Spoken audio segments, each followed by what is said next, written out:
Welcome to Thrones and Scones. It's your weekday morning podcast. I think I've kind of lost my voice a little bit. What the hell? Hold on. Maybe it's just the scone is getting into my windpipe, which is weird because Hans has it today. It's your Game of Thrones podcast where we morning with each other and we break our fast and we chit chat about the show we love. That we've kind of loved to hate this season with its very slow things, but I'm sure this episode is going to be great. It's called The Dance of Dragons, Season 5, Episode 9, and Red Pepper Feta. Why do you do this to me, Hans? This does not sound good. Is red pepper, does that mean like spicy, or is that just one of those hippie things where... You know, you can get all those like different flavored salts. Now you can get different flavored olive oil. What the fuck happened to just olive oil? It's literally just red peppers. It's not like chili peppers or anything. So it's not it's hot. Just like it's not spicy. A red pepper. We'll talk about it. I don't want to cannibalize the show here. Everything in its time. That's very responsible of you. We will hit it. As we start with the plot of Season 5, Episode 9, The Dance of Dragons. I think I nailed Popeye yesterday, so I'm ready for whatever you guys want to throw at me. Killed it. Killed it. Flawless victory. Fatality. I'm thinking The Rock. Okay. Season 5, Episode 9. The Dance of a Dragon! Is that what he does? Yeah, he does. Yeah, he does that, actually, yeah. Yeah. Stannis confronts a candy-ass troubling decision, and Jon returns to the wall. Jeremy, who visits the Iron Bank? I have no fucking idea. It does not matter who visits the Iron Bank. Only when The Rock says, but also Mace Tyrell goes there. Arya encounters someone from her past, and Dany reluctantly oversees a traditional celebration of athleticism. Rock can't enunciate those words? The Rock can't. The Rock doesn't want to use that tongue dexterity. The Rock only uses that with Mrs. The Rock.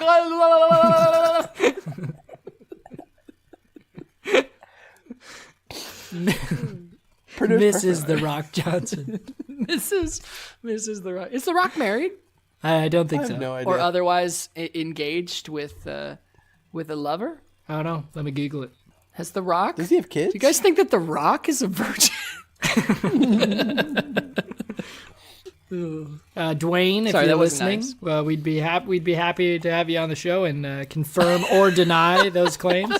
I thought you were gonna say, and we'll still probably offer it. I'm sure he's down. I thought you were gonna say, Dwayne, if you're listening, we'd be happy to be first. We have to be first. Tony has some great mouthfeel. Whoa. Yeah, I got that tongue dex down. Oh. He is not married. He has a kid, though, I think. I think he has a partner. He does have a partner. Kid. Well, yeah, that's the new thing. I won't say new with the super rich. I never realized that Oprah and what's his name aren't married. I didn't even know Oprah was with someone a couple of months ago. Yeah, Stedman. They've been together for years. Do they have kids? Or no? I don't think so. I just always assumed that they were married. And they're not. They're just not. So they're cohabbing? Is that how that is? Is that that term? It's very odd. I looked this up a few days ago when someone brought it up. And I was like, oh, yeah, I guess they're not married. So I looked up what it was. And I guess they got engaged and they were going to get married. But then they decided that they wanted to have some sort of like spiritual thing, like deeper than marriage or something. So they just didn't get married. And so they could just like spend more money, essentially, is what they're trying to figure out. I guess, but... Because partner was always kind of like LGBT kind of associated, right? Because you weren't legally able to get married. But now I feel like partner has nothing to do with that. And that's very much more of like, you know, we choose not to be married, but we're together kind of thing. Yeah. The the partner thing, oh, I love the innocence of kids. And I'll go ahead and use my ego here and say that I love the innocence of me as a kid. When so my dad's sister had a partner when I was growing up, And it was just like, I knew the phrase, like that was, that's how they were referred to each other. And I called both of them my aunts. And I didn't realize until like I was probably 10 years old that they were like gay. I was always like, oh, I wonder why my aunt's not married. But I was always aware that they were like, that the one was my aunt because of the other aunt and that they lived together. But it was just like, it was never in my head, I was like, well, no. No. What? Come on. But now I know. Now I'm a learned man. A learned man. And as I am now so woke, I have watched this episode of Game of Thrones. Didn't you guys just feel like it was, we started to pick things up with the last episode and now we get here and it's all just so Slows feel down. good, right? No, it feels so good, Oh, man. no. This is, what a great episode. We get, nothing really happens. Uh-oh. Well, that's not true. Ramsay comes in, burns some tents, which light up like whatever accelerant he poured on those tents ahead of time. You dry them out Holy with alcohol. crap. Whoosh. And in a very damp, snow-covered environment, nonetheless. I don't know what's going on there. Jaime and Bronn get freed. There's a little tension there. It's kind of boring. I now understand why people are sick of Dorne. Meryn Trant is in Bravos. And he's a perv. And he's a pedophile. Yeah. It's a little odd. Too old. Yeah. Wait, Well, before we leave Dorne, just one Okay. comment please swing back to Dorne. says in my notes, yep, Tyene, still fucking hot. That's her name. She is. She is. God. hot. Or maybe her I name's like it Tyne. that- I don't know. Yeah. It's Tyene.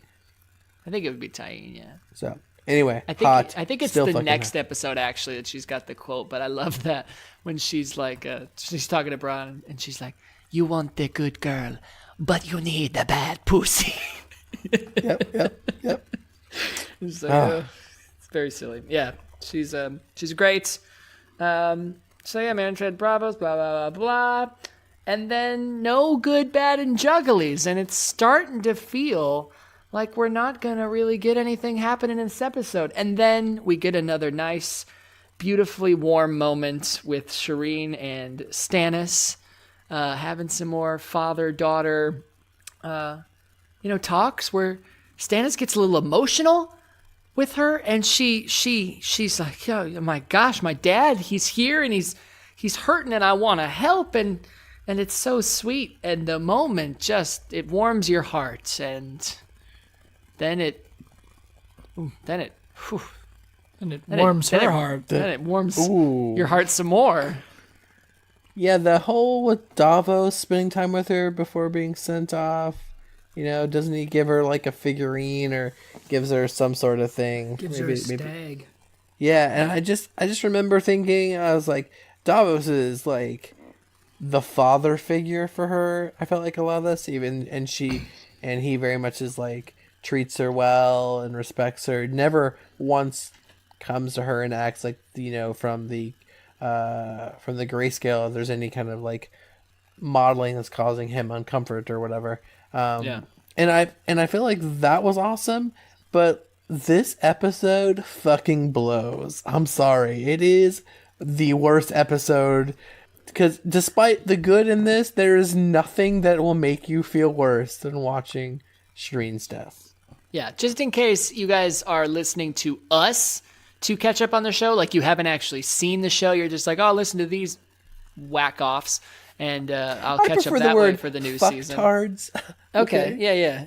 Whatever your preferred nomenclature is for us, please address us by our correct pronunciations here. But yeah, Shireen dies. And Shireen dies because her father burns her alive so that he can curry favor with the Lord of Light. And, we've known this as a possibility. Melisandre said as much, even though Stannis seemed pretty staunchly against it. But then things have been getting bad for the guy. He's had some deserters. He's had a bunch of horses die. And I guess that was the line. I'm not going to kill my daughter. Sir, We've had some horses die. Oh, no.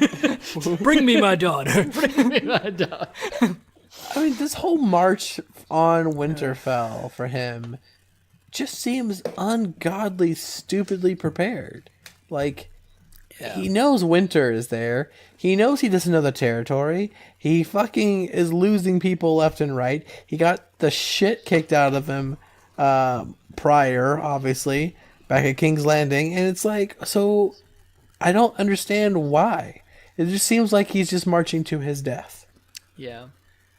It's, is he really that trustful of the Lord of Light? Which, what has the Lord of Light done for him at this point? Besides the sweet shadow demon baby, which we can all agree was awesome. Well, I mean, technically, from his standpoint, from his Stannis point, most of the other challenging kings have fallen at what he thinks is this Lord of Light business. Correct. So I know he did all the names with the leeches and and they all died. So I mean, I don't think we've seen Balon Greyjoy die. Most of them died. So, and that was according to Game of Thrones timeline, apparently shortly after. So it seems to have correlated in his mind. But Melisandre has promised him like all these grand victories, and he hasn't had a single victory, right? Correct. So she spun the first one as her not being there. Right. And I think that now it's like, well, I'm either all in or all out. Yeah. But I mean, we know Stannis more so from the books, but it's definitely established early on in the show that, like, of the kids, Renly's the one that, like, can curry favor with the people. Like, he's charismatic. Robert is the good fighter. Stannis is very much a general. He's a tactician. He is... That's my point. He's not necessarily, like, overtly feared, but he is respected, but rigid. Like, it's... he's going to do his duty, blah, blah, blah. And this is very much like every sign points to you're making the wrong move. And so I think that this is very much the turn of he knows he's done, but he's going to go out on the 1% chance that something crazy happens and it works out for him.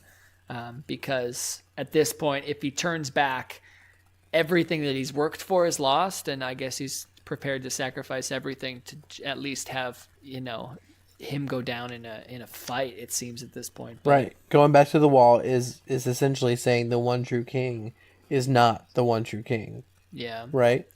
Right. And it's just so... The Shireen thing, it's the sounds... Oh, yeah, that's what I meant. I mean, great job. I don't know the actress's name. You did a fantastic job of being burned alive. Man, I'm starting to think they just burned that kid alive. I've never seen her in anything else. And it's so... I've never actually watched somebody get put to the torch, but if I had to describe what their sounds would be like, that was pretty spot on. What did you think about the mom's reaction to all of this? It's one of these moments, and I forget who... the Theon thing. Like when I said, when I know that they're telling a good story, when I felt bad for Theon right away, and I'm like, I don't want to feel bad for Theon. The same thing happened here, where I'm like, as soon as Selyse starts like realizing her mistake and fighting her way through the crowd, I'm like, get how bad this is going to go. Like, yeah. All of a sudden, I kind of feel a little bad for her, but and she's been nothing crazy. but a bitch. Yeah, absolutely. Yeah. Not she's a character that I pay attention to, let alone like. But I did find it odd that she just kind of, and what was she going to do? But when she got to the front and the guards stopped her, it's not like they were holding her back after that point. She just kind of fell down and sat there, and I guess she knows it's a hopeless situation, but it looked like she was about to Lord of the Rings style jump on into the fire. So I don't know. Yeah, fuck Melisandre. I know I just lose all ability to forgive her at this point. Sacrificing all kinds of people, I was like, okay, sure, your religions are fucking crazy, but this makes me resent her and want her dead. You could just, I think right now you can kill her. I'm sure she doesn't have a part to play with any of the other characters or anything, so why do we need her? Yeah. Yeah, 100%. Get rid of her. Let her go.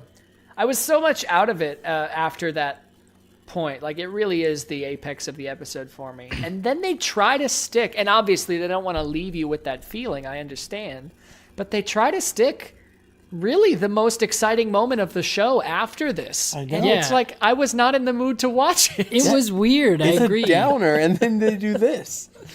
I was kind of expecting the Shireen moment to be the end of the episode, and I was kind of like getting ready to move on and get up, and then all of a sudden there was a good chunk of the ep left. Yeah. So we go to Marine, and in what is, I mean, it's got to be said, the blight that it is on humanity's timeline and in the places in the world that it still exists, it's a travesty. But slaves make some impressive stuff, y'all. that Colosseum is Super gorgeous. Cool. Jokes, of course, obviously. I would hope that people know that. But it's a massively glorious place. I was expecting it to look like, she's outlawed the games. Like, you would think she put the torch to it or something. I was expecting it to be a little run down. No, it's the most fantastic conquest arena you've ever seen. And it's the Great Games. And we start with one-on-one. And then we slowly go to like a 5-man free-for-all or something. Not so great, the games thus far. I mean, I don't know what they were building up to, but... well, we've seen Gladiator, and those were some epic battles. Like the whole, trying to recreate actual battles with the different fighters. And I thought that was cool. And I think knowing that, it's like that would have been such a cooler way to do these sort of things as well. Like pitting them against each other and having a winning and losing side. They spent all that money on that CG, baby. Yeah. I did like the idea of like, oh, we have a Dothraki screamer against a Westerosi knight. We get to see a water dancer that's not Arya. Who fucking is a badass, let's be honest. Yeah. He had Jorah dead to rights. Jorah was done. He was just a cocky little bitch. Makes me think Jorah, not that great of a fighter. I don't know. I feel like this show... Did you... Hold on. Maybe you misspoke. Did you mean to say character?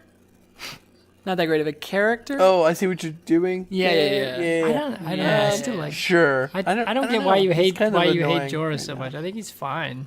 I think he's... Like, I actually tend to like him as a character.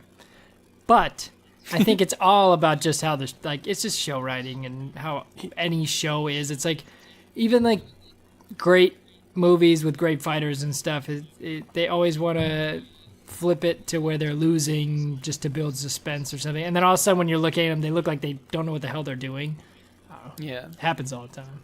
He's just not believable. Like, that's what, like, my thing with Jorah is his love for Dany is not believable to me. After everything that he goes through with his role with his wife, with the financial, with the slaves, with ending up with Varys, none of it ends to me as his obsession love with Dany.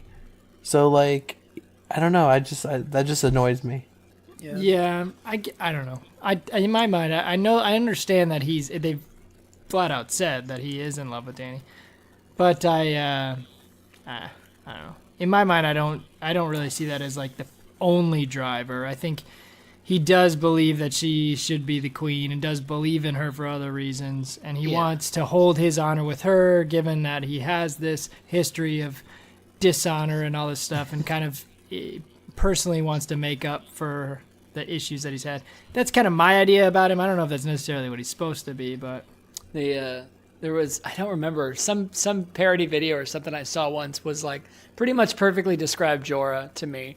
Where it's that scene where they're talking about, Daenerys is talking about her dragons being born to Jorah, and like, you know, do you forget this? Like, in trying to inspire the confidence that he had in her. And she's like, and I stepped out of the flames unharmed. Do you remember that day? Khaleesi, I'll remember that day until my last breath. She's like, because of my dragons. He said, that was the day your clothes burned off.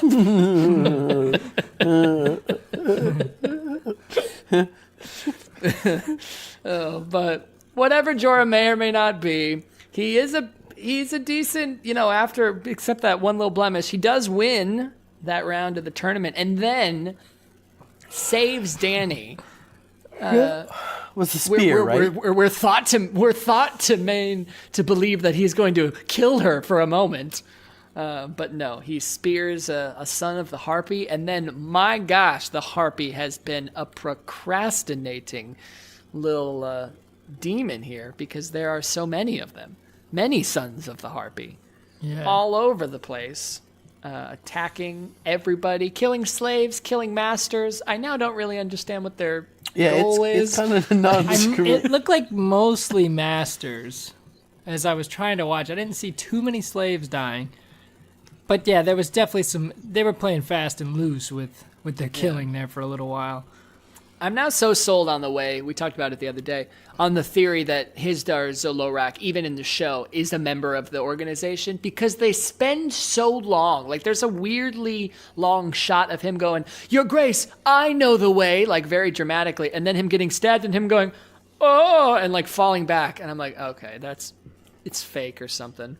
I don't know what's up that, but it's never been brought up again. So yeah. And it seems they're not going to bring it up now. Yeah. So maybe not. I don't know how else they faked that stab that looked pretty real to me. Yeah, who's to say? And then, yeah, I know you've danced around a little bit. We get Drogon to the rescue here. Looking great. Yeah, I mean, as Hans is going to tell you, here's the thing, guys. Really chafes our cheeks that, HBO's coming in here, massive network, Game of Thrones, their biggest show. Most successful thing on television right now. It's broken countless records, won countless Emmys, blah, blah, blah, blah, blah. They've got the budget to just get a real dragon. You'd think, yeah. I don't get it. But no. They come in, Drogon comes in a weirdly unnecessary entrance, like making this ball of fire to then fly through, which I guess was cool, but how much time did he waste? What if she died? I don't know. Burns a bunch of Sons of the Harpy to a crisp. Some of them just seem to be standing around waiting for it, which is a little odd. Look, it's a dragon. Oh my god. And then Dany rides him to safety, or to somewhere. And I actually don't think Drogon looks that bad from a CG standpoint. Ooh. It really only falls apart when Dany gets on him. Yeah. Yeah. And even I'm joking. I did think it was a pretty cool scene still. I was happy that Drogon came back. Yeah. The part that I'm a little confused by is, so she's just cool with leaving everybody else to their deaths? Like all her entire group? Well, you must be this blonde to ride this dragon. I guess. You'd think she'd at least take Missandei. Yeah. Or Tyrion. He's only half a passenger. See, I feel like she wants to get out of there not because of her safety, but because the dragon's getting attacked. Yeah. That's fair. That's why that's when I watched that, I never felt like she was necessarily in danger, because I always felt like all of it was coming towards Drogon, and I was like, oh, that's why she flies away without grabbing anyone else, is because she realizes the longer she stays there, the more damage is going to happen to him. Interesting point that I hadn't realized until you made that point. They leave. The fighting is not done. Like, they do leave because they're kind of still in danger. Like, things are still happening all over and down in the pit. Right. And they were, Dany was just thought that she was going to die. She held hands with Missandei, closed her eyes, and then Dany bounces. And yes, Drogon burns a healthy few sons of bitches on his way out. But then everyone else is still there, and we will find out that they all made it back to the palace fine. And act like no big deal. They're like, we're good. What happened there? I kind of wish we would have got a shot of Missandei screaming up at Daenerys or something, or like somebody like looking up at Daenerys, and she just kind of turns around and just gives the finger as she flies away. Or just, Drogon takes off and just shits.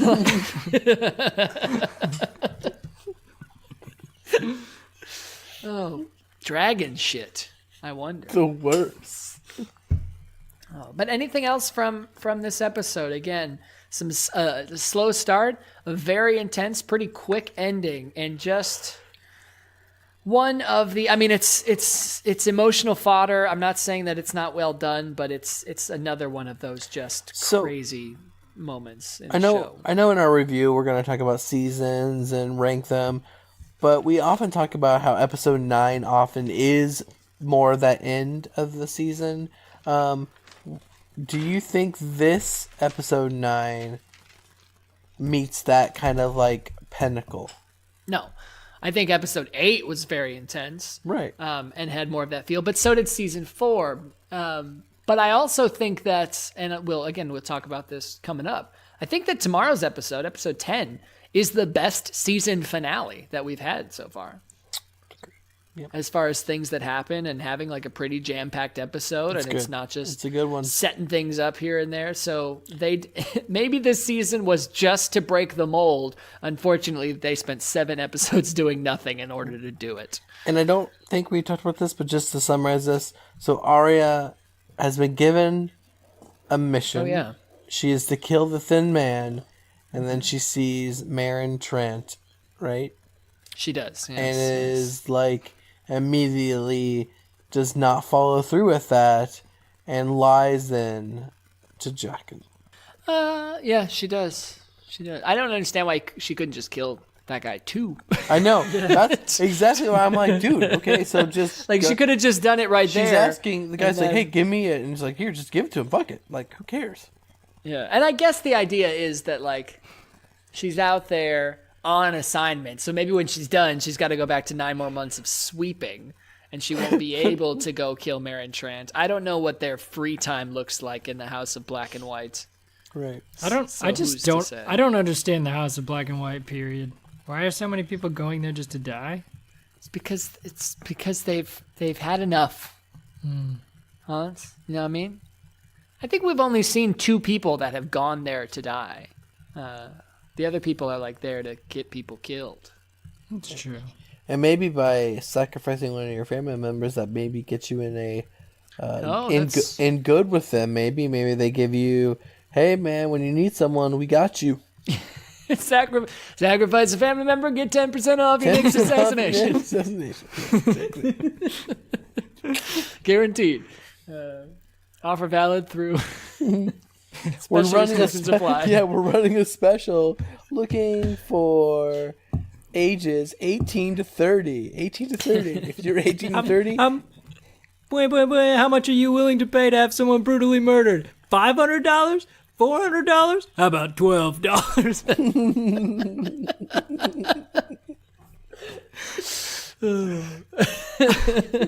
Today, you can hire an assassination for 4 easy payments of your children.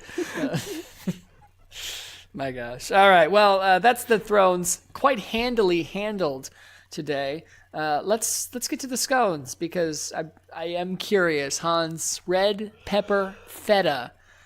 Give me some deets here. Yeah. So I got this red pepper feta scone from Outpost Grocery. Starting to be a trend, and they tend to flip over their savories quite a bit, and this one is it. Oof. All right. Well, I wasn't gonna get it before that review. Unfortunately, I don't think my attitude has changed. But hey, if it's your thing, you can check it out on our Instagram, Thrones and Scones. Of course, you can find all our social medias at that handle, thronesandscones.com, if you want the links to all of the things, including ours, as we learned the other day. In the meantime, we are going to go ahead and spend the rest of the day doing our things, giggity, and we'll be back tomorrow for Season 5, Episode 10, Mother's Mercy. Are you down with G-O-T? Yeah, you know me.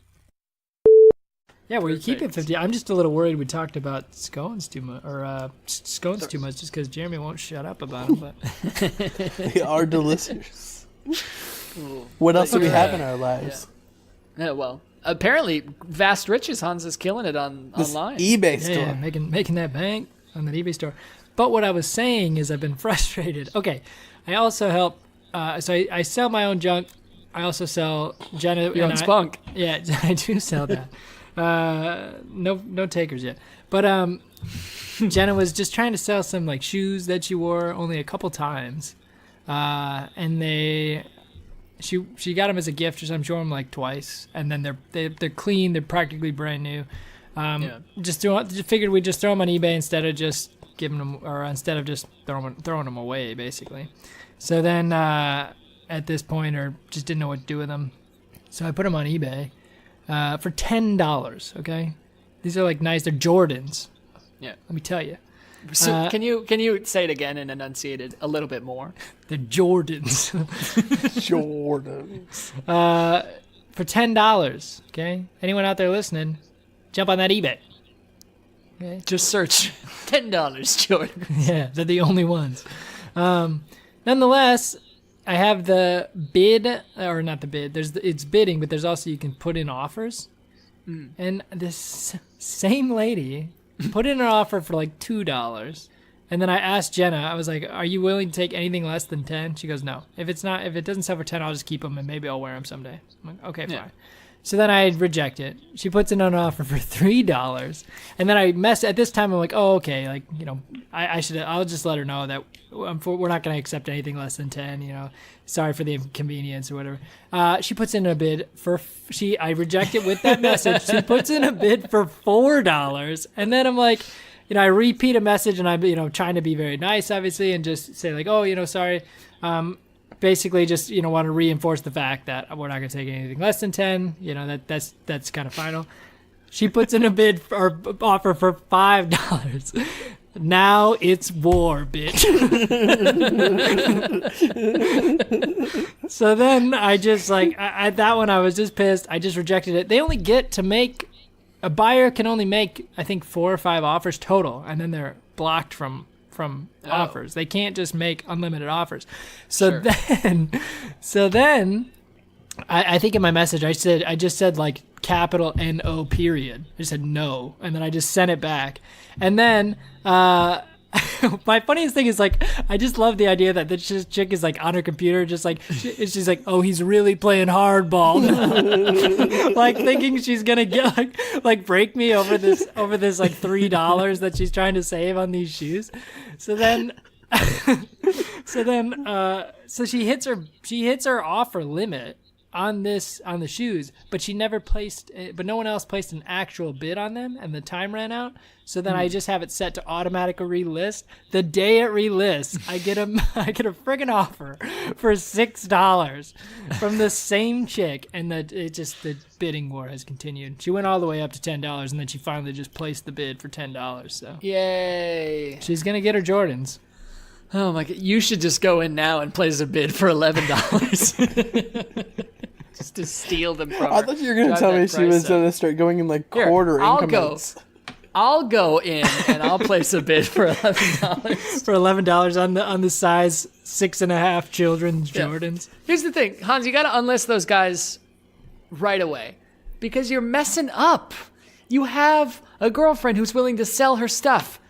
You're thinking like, "Oh, these are barely used. This is perfect." No, stop wearing socks. Wear them all the time. Sell them for thousands on a weird fetish website. Oh, that's a good point. Jenna was just telling me about some YouTuber that she watches. Well, actually, I was gonna say terrible. He's really not that bad. Some of his videos are kind of funny. I've peripherally heard them. But nonetheless, throw a plug. He's a freaking millionaire for these stupid YouTube videos, and I mean, not that we should talk. We're obviously very successful with our podcast. Exactly. Well, I mean, I kind of scoffed a little bit at the word millionaire, like how pedantic. Yeah. Exactly. I remember those days. But apparently bitches. Apparently he just like jokingly sold his underwear on eBay, and he made like if I threw a number out there, it would sound ridiculous, and it's probably still too low because Jenna was telling me the story. I was fully paying attention, but it was like $500,000, or it was what? Just nuts for his freaking underwear, American Eagle underwear that he wore. So that's actually probably a loss at that point. Yeah, those things are expensive. Packs of 2. Anyway, so I think you're exactly right. We just get on this weird fetish. Speaking of getting on weird fetish trains, I know we briefly talked about it, but like, is our next project going to be bringing non-porn content to porn-related places? Because it's like, I just think what all these porn sites are missing is a good talk show or like something that you can play in tandem to, you know, whatever else you're doing. So you can have an intellectual Masturbation. Just something you feel better about yourself. You know, Well, you're doubling up. We've talked about this too, and it's clearly just. I think the problem is people just. This is when they get on the internet, they just don't know where else to go. It's just like this is all they know is these websites. Because again, I'm fascinated by the comments section on these websites, and you go in there, and about the first comment is like, "Oh, she's so hot," and then the next comment is like, "Hey, anybody gonna play that? Or anybody gonna play that new video game that's coming out later?" And then the next comment's like, "Oh, I'm so excited for that! I can't wait!" And it's like, "You guys want to squad up?" And it's like it's all about this video game, and then immediately the whole comment thread is about this one video game, nothing to do with the porn. So they're just asking for non-pornographic content on these porn sites. It's like, hey, I'm working on my taxes. Have you guys ever done this section? Dude, I'll hit you up with my wiki. I'll send you a out. Like, oh, why don't you just come? I'm in Nebraska. Just drive out here. Bro, just hit your 1040 easy. It's simple. It's like kids nowadays, I'm sure they're getting into these arguments that we all probably got into with our parents where they're like, who are you talking to? It's like, this is my friend, Steven. He's like, he's not your friend. You just met him through that video game. And now they're like, no, Mom, we met on Pornhub and we had a shared interest. Our bond transcends the internet. Asian has sex with brother by mistake. I also think we should write the titles of all porn videos because for fucking Christ's sake, it is hilarious. Sister jacks off brother-in-law, gets caught by uncle who notices he's black. I'm like, okay, it's so fucked up. What is with the incest fetish lately? Well, we have a Game of Thrones podcast, so hold your roll a little bit. Dear Lord. Can we break that down a little? Asian has sex with them? They're always nondescript about everything. Oh, or like the suggestion stuff where it's like, you type in young. Do you mean teen? Do you mean school age? Do you mean almost 18? Or, like... How... Thank you for bringing it up, Jeremy. How old is too old to type in teen?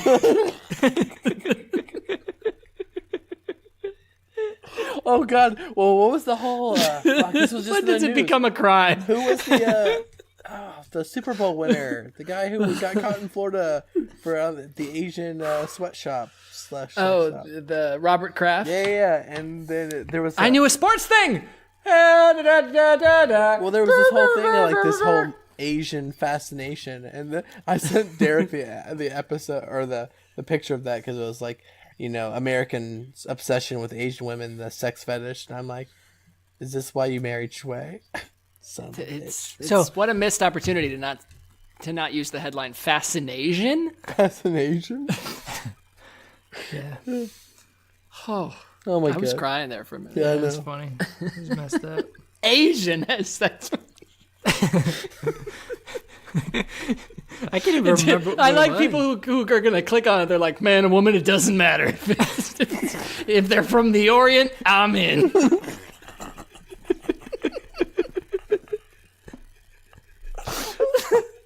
Oh, God. Sorry, Dad. What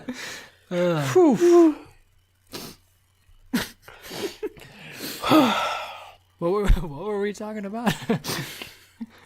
Porn. Talk shows. Did you guys see the Game of Thrones? Oh, go ahead. If you guys see something, go ahead. No, I was just gonna say, Tony, as most people probably know, are just sky high celebrity status right now. Yeah. You didn't even tell us. You're just buddies hanging out with Trisha Yearwood these days. That's true. Yeah, we're tight.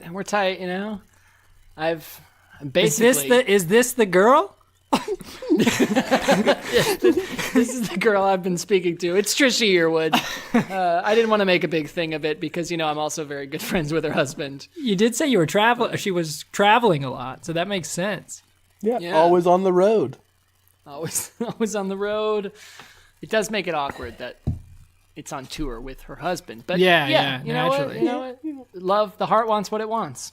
That's awesome. I'm just so like, so I got to talk to Trisha Yearwood the other day. I got to talk to Garth like a couple months ago. Yeah, the I'm Garth one was assuming impressive. I'll be invited over for Thanksgiving dinner at this point. Besties. That's what I would say. Besties. And like, I mean, is there a bigger dream? I mean, hanging out is, going to be great, but like Trisha's been on the Food Network for like a decade. She's got to kill Thanksgiving dinner. Oh, she's true. probably just forgot that she was on destroys that.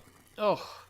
Does Garth wear clothing that is labeled Garth? Now, I just want to clarify real quick. Do you mean like, does he write his name on his underwear, or like, does he have his own brand of Garth clothing? Yeah, like that. You know how like Roger Federer wears Roger Federer clothing, like the RF Nike shirts and maybe bandana. Like, is Garth also wearing those? I don't think so. His whole shtick is, and I don't want to necessarily call it a shtick because he seems like a very genuinely nice guy, but he's like very down to earth. Yeah. And so I don't think that he would wear like Garth embroidered shirts, even though he's worth hundreds of millions of dollars. Exactly. Yeah.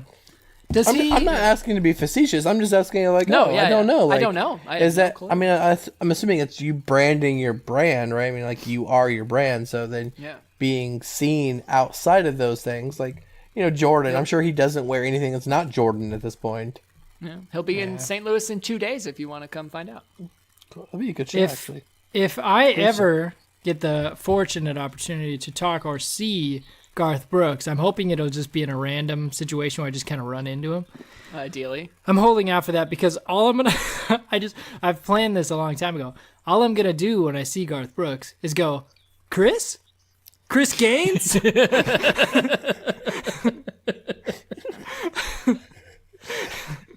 I really thought about it, but I bet he gets that so much, Yeah, but it would be very funny. Chris Gaines. And then, he or somebody corrects you and you just go, who? You very much only know him. And then someone corrects you. No, I'm Garth Brooks. He goes, and you just go, oh, sorry. You look like somebody else, and then just walk away like he's just nobody else. Is he on the country music star? On The Voice? No. Sorry to bother you, bud.